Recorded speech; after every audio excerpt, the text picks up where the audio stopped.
Welcome to Mind Yourself, a podcast sharing real life stories from real people, alongside conversations about mental health and emotional well-being. Listener discretion is advised, as this episode may include themes some listeners may find distressing. Wherever you're joining us from, whether you're walking, driving, or taking a quiet moment for yourself, you're very welcome here. Let's get started. So today we welcome Yuki Fragariani to the podcast. Welcome, Yuki. Thank you, Helen. You're very welcome. Thanks for having me. And Yuki is a hypnotherapist, and she's going to talk to us today a little bit about creating a better relationship with alcohol for women in perimenopause who are over 40. So, Yuki, would you like to introduce yourself and tell us a little bit about your work, first of all? Yes, of course. I'm a hypnotherapist and mind-body practitioner. I work primarily with women over 40 who feel like they are caught in drinking patterns that no longer feel good, and they want to create a calmer and more intentional relationship with alcohol. So a lot of these women don't feel like they have a big problem, but they have noticed that something that used to be fun or enjoyable and practically usually harmless start to feel misaligned. So my work focuses on discovering and understanding the emotional and the nervous system drivers behind the behavior, rather than creating change through force or willpower or self-criticism. So Yuki, what is actually happening in women's bodies at this stage in their life? Yeah, so a lot of women start going into perimenopause around 40, and some women are earlier. And then this is when the hormones start to fluctuate and the body composition changes, metabolisms go slower, and naturally also the body's ability to process and eliminate the toxins, different types, like it could be sugar or anything that we ingest and inhale as well, and alcohol is part of it. The body takes longer to process, and then that's when a lot of women feel like I can't tolerate a glass of wine or 2 glasses of wine as easily as before. Like sleep gets worse, like you don't sleep as well, and you wake up with worse hangovers than before. And a lot of my friends would say that I didn't used to have any hangovers. I could just go out on a dinner on a Friday night, and Friday morning I have to take the kids to football or whatever. I could still do it, like, but now, oh my God, just waking up is difficult, and the mood, grumpiness. And without alcohol actually coming into perimenopause, that is already there, and alcohol makes it worse. Right. Yeah. Yuki, I've just turned 40 myself. Is it true that everybody who is around this age will experience a change in their ability to tolerate alcohol? I would say the experience is really different from each person, and no two women would be experiencing the same. What I understood about perimenopause or menopause before I go into it myself is just menopause is something that is only related to reproductive system. And then the worst thing that I have heard people have is mood swings and hot flashes, or maybe some belly fat that is difficult to get rid of. And of course, with hindsight, all the things that are not what I mentioned before that I experienced, I didn't know it was perimenopause. So what I experienced was, really dry eyes.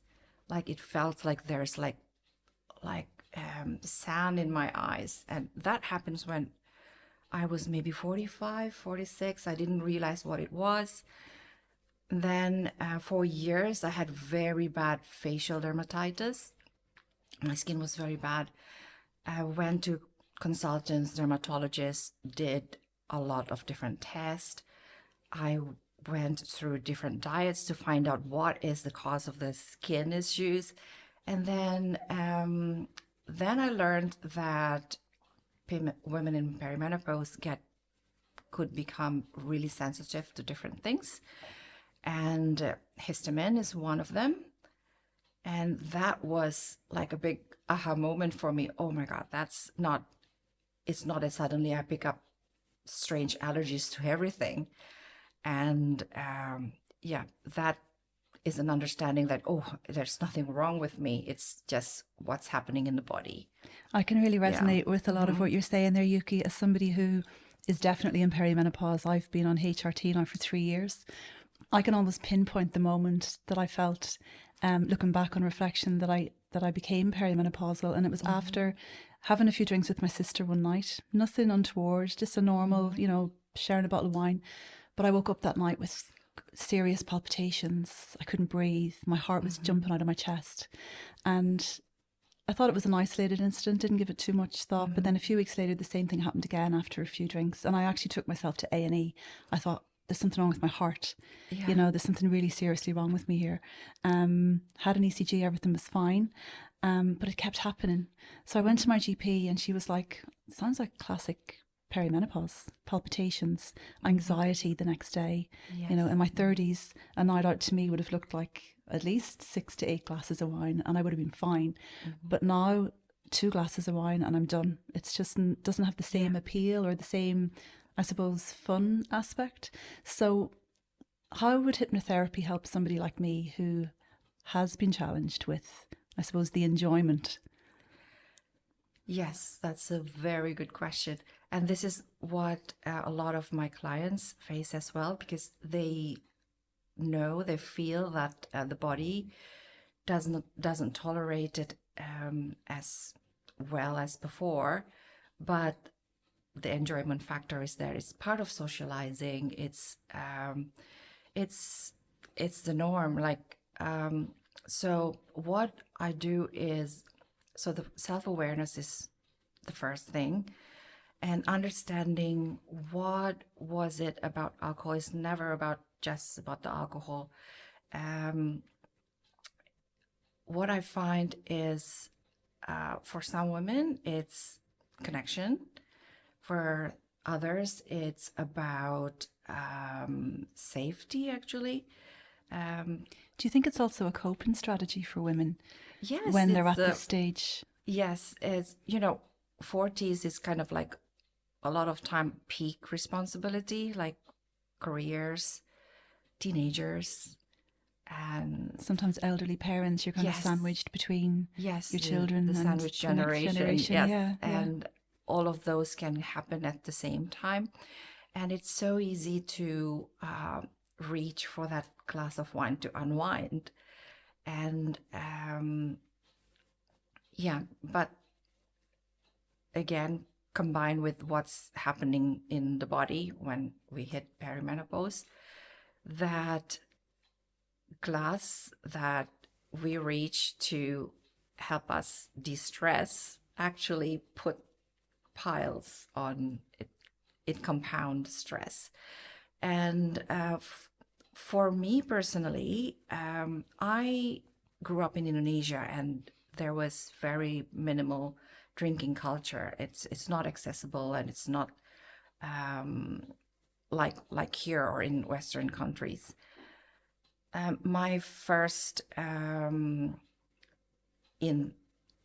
point of contact with alcohol was when I was studying abroad in Australia, and then in Japan.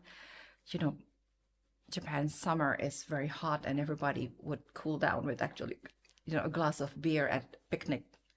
So, and then moving to Ireland. So I was never a big drinker. I'm still not a big drinker, but I get into the swing of things, like, oh, Alcohol is in the Irish culture. It Yes, absolutely even is. book club is fun. Yeah. Yes, yeah, prosecco, glass of a bottle of prosecco shared at a book club is something that I used to look forward to. And that's probably part of the problem culturally, is that we connect alcohol so strongly with socializing. Yes. Like, I'd love to be the person that could go to the pub or go to a wedding and not drink and still enjoy myself. But I suppose it's been normalized for me in my own life in my 20s and 30s. It's just what you did. And I find that hard to let go of. So I find myself maybe having a few too many drinks, even though I know it's going to impact me the next day. But I don't know, is that a willpower issue? Is it a discipline issue? Like, what's going on with somebody like me who knows she's going to feel terrible the next day, but finds herself still drinking anyway? Yeah, so this is the thing, like, if everything could be solved with just logical thinking alone, I think nobody will smoke excessively. Nobody will, doom scrolling for hours, because we know it's not good, and it's good. It's not about willpower alone. It's really understanding what is behind the behavior. Is it connection? For alcohol, it could be connection. It could be feeling part of something, and or to distress. And a lot of this behavior could stem from the suggestions that we've picked up when we were young. Well, I didn't have that because I didn't grow up in the same culture, but I really empathize with women who grew up and drinking is part of social life. And I see a lot of my clients found out that the first contact with alcohol is when they start to pick up the cues that it's something you do when there's something to celebrate, but it is also something that you reach out for when something's not quite right. And only when they realize, or they find out what it is behind the behavior, whether it's connection or whether it's safety, then we can look for alternatives that will still give you that connection, that still give you that fun. Like Antonia, now you can go to a wedding without drinking, for example, and that is to find why you enjoy being in a wedding. It's the dancing, it's the music, it's looking at people being very happy, and that could be now the fun, and take away the focus from. It's actually not the bubblies that make you happy. It's the whole thing. Yeah. So once you don't feel like you're missing something, then it's no longer, you don't need willpower. And Yuki, is it sometimes about emotional regulation? Are some people drinking because they want to regulate themselves? There's something going on for them that they feel like they're not coping, they're not managing stress. For those people who are drinking for those reasons, how does that affect them? It is a good, it's like a pause button, isn't it? Like after a long day's work, and that first time that you can sit quietly with a glass of wine or anything. And yes, it is this, try to calm the nervous system. But again, actually, alcohol is a depressant, not an antidepressant. So biologically, it is not helping. When someone gets a perspective of what it is that they are looking for, what helps them, it's then easier to find. So if you are a woman, if you're a woman who's aware of this, if you know that, you're reaching for that glass of wine to regulate yourself, or you're using it as a coping mechanism to deal with the stress of your life, and you identify that you want to change, you don't want to live like this, how does hypnotherapy help? I think there's a lot of misconceptions about hypnotherapy, isn't there, that people don't really understand often what it is. So maybe you could tell us what to expect from a hypnotherapy session. Yes. So in hypnosis, in a hypnotherapy session, it's about receptivity and it's about suggestibility. And so we're guiding the client towards the thing that they want, and then they're open to for the suggestion. Like it started as a suggestion that wine helps you unwind. And then now that is not working, and you know that it's not working, we can give you a different suggestion that will move you towards what you want. And what you want is to not feel like you need the wine, to not feel like you are missing out if you're not having it. And that's what happens in planting the seeds of imagining the life that you want and being on board with a new suggestion.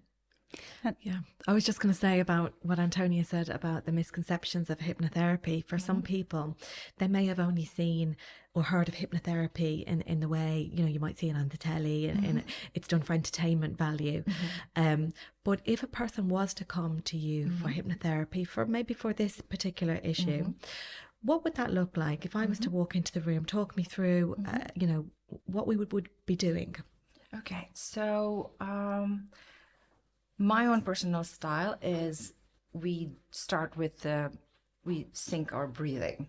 So that's part of the mind and body. So I make them feel really comfortable. And then once that is, the body settles, you feel like comfortable, you really feel your body, you feel your bum touching the chair, your feet on the ground, and your breathing is calm and regulated, then I would excite the imaginations, because hypnosis, we are imagining things that we want to have. Like for someone with phobia, it's imagination running wild, isn't it? Like a tiny spider can do something to you. Well, not talking about the big ones, the killer ones in Australia. But here I ignite the imagination, and then really helping them to focus what it is, what they want from the session, and guiding someone into hypnosis. And here's the one misconception is that it's mind control, and it's not mind control. It's not me controlling anyone's mind. In fact, I cannot make anyone do something that I want them to do if they don't want it. But we are in the session, we both have the same goal. And at some point, sometimes there's conversation within the hypnosis when the client is in hypnotic trance. And even then, if I ask a question and they don't feel like they're comfortable to answer it or let me know, that's totally fine. They have the power to say, I know what's happening. I don't feel comfortable telling you. They're in control all the time. They're aware of what's happening at that time.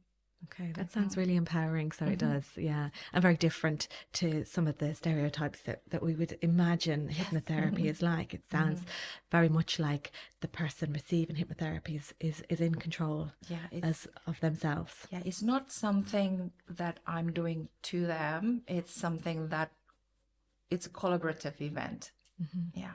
And typically, how many sessions would somebody need with an issue like this? Would they come to you once? Would they come to you multiple times, or what way does it work? I usually work within a framework of at least 1 month, and it could be just one big hypnosis session, and then the recurring session would be like a coaching or mind and body regulation, like dealing with nervous system regulations. And sometimes it's like small hypnosis sessions for different things. Like, for example, they can say no to alcohol. They don't feel they can walk along the drinks aisle without having the urge to buy anything. That's the goal. But then they said, oh, I'm going to a party next week and I feel really awkward if I don't drink. So, okay, so let's do a session that you can picture yourself going to the party. If you want, you can bring your own non-alcoholic wine. And then so you have a glass and you can still be part of the party. You don't have to explain why you're not drinking or so a smaller session for a really specific thing. So there's an element of tapping into the subconscious and reframing Definitely. your ingrained beliefs. Yes. Really. Mm-hmm. And I know today's topic is perimenopause and alcohol, but are there other things that hypnotherapy can help with then? Who would your typical clients be that come to you? So before I started to work focusing on the alcohol, I work a lot with weight issues and then also burnout and stress and burnout. Mm-hmm. Mm-hmm. And Yuki, just to ask you a little bit about yourself, how did you come to be a hypnotherapist? What was your journey that led you to be a hypnotherapist? Right. Okay, so 2020, remember, it seems like a lifetime ago. So everybody start to work online, right? And I was a corporate trainer in a big American social media company. And we all started working online. There's nowhere to go. I had a lot of time to think, nowhere to go. And I started to think like, is there anything that I could be doing instead of like going, continuing working in corporate? Wanted to do something with that can help people. I've always interested in psychology, how the mind works, what's guiding people to do certain things. Why do people do things, and why do two people who go through the same experience totally have different take on the same experience? So I didn't go to psychology after when I finished high school. Always wanted to, but older sister already went to that that journey. I was just like, I want to do something else. But I've always been interested in. So that's kind of like a roundabout way to finally actually doing something that I wanted to do before. Yeah. It sounds like something that you're very passionate about. I am, yes. It's amazing. It's I use it on myself for confidence issues, or like I used to be a wallflower. Is anyone a fan of Bridgerton? Yeah. Yes, you watch Bridgerton, like the Penelope, the wallflower. Yeah. I was like that. I was watching people at parties. You won't notice that I'm there. I freaked out when somebody would come and say hello. And with hypnotherapy, I could go into a party and then start a conversation now because I've overcome that, and it helps with the skin issues as well. I calm myself down, and for pain relief, different. I use it on myself. And it's the change when I see the change in people after a session. It's one of the greatest Rewarding. Yes. Yeah. Mm-hmm. Fantastic, Yuki. And finally, how do you mind yourself? Well, I always go back to basics. So good nutrition, really supporting food, hydration, sleep is very important for me. I could actually feel that when I don't have enough sleep, like the world is not the same. When we're under stress and pressure, we tend to forget our basic needs, don't we? That's what we drop. Yeah. Mm-hmm. We don't sleep as well. We don't eat properly. We don't move our bodies. So tuning back into the basic needs is really important as part of your self-care, isn't it? Yes, absolutely. So water, good food, sleep. And I also maintain good hygiene, as in what goes in rubbish in, rubbish out. And I think that's not just food or drink, but that's also the things that you put into your head. And when I say that is news. And I'm very mindful to what I read and what I listen to. And I find that that helps me a lot in how I am. It's very important. So Yuki, you do one-to-one sessions here for Yes. clients at Four Swans Therapy. How would people contact you otherwise to make an appointment or have a session? So you can contact Four Swans through the website, or you can go into my website, yukifragariani.com. Yuki, thank you so much for coming into us today. It's a pleasure. Thanks very much for having you, me. Yuki. Thank you. That is it for today's episode of Mind Yourself. If something in this conversation has resonated with you, share it with someone who might need to hear it, because these are the conversations that matter. Don't forget to follow or subscribe so you never miss an episode.